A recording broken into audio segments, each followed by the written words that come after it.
Dozens of homeowners dealing with flooding caused by the recent storms. Cleaning up their properties is now the main priority as they try to dry walls, floors and assess the damage of the rising waters.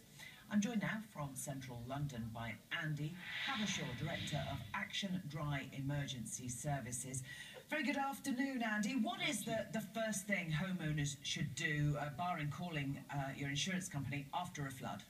Well, the first thing really is to ensure the safety of the property, make sure the electrics are checked out, and then to deal with the hygiene. Following river flooding, storm flooding, you get residues, contaminants which are not acceptable in the property, so they need to be cleaned. Following that, then a drying programme needs to be put in place. It's increasingly clear that the spending on defence and resilience, although it has a part to play, is not preventing flooding.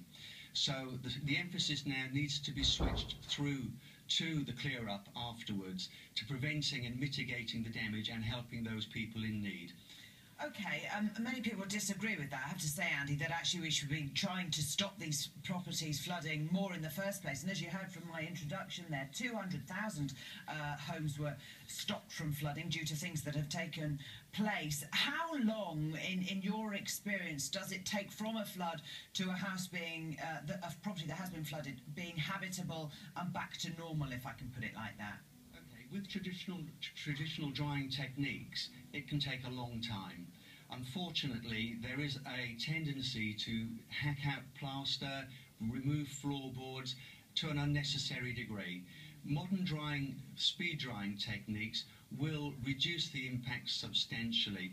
It means less ripping out, less stripping out, less environmental impact and a faster recovery, a faster time back into the property for those people who are out. It allows people to get on with their lives and plan a reinstatement to suit their own agenda rather than perhaps the insurance contractor's agenda, which will have them out of the property for a good 6 months onwards. Right. OK, that's very interesting. Does it cost more to do that, to take these measures? Initially, the speed drying techniques will cost more, but they'll have a benefit in the end.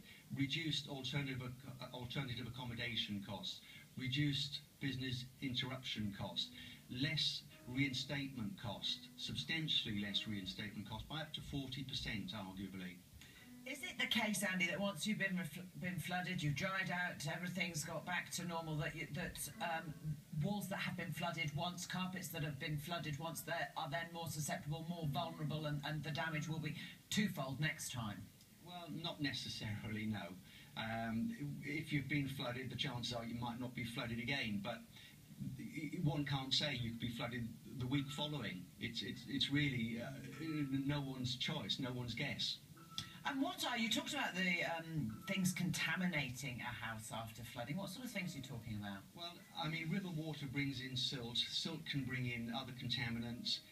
And with a delay in getting drying underway, one can find a proliferation of mould. And that potentially can be hazardous to those who are susceptible. A very difficult time for these people. With your company, with others similar to you, how do you help them through it, coach them through it? At this point in time, there are standards that can be downloaded from the internet. If you go onto the Action Dry website, you will actually be able to download usable forms which are really based on the publicly available specification by British standards, the PAS 64. There are also BDMA, that's the British Damage Management Association, guidelines for contractors to undertake, and it will help people. Andy Habbershaw, we appreciate your time. Thank you very much.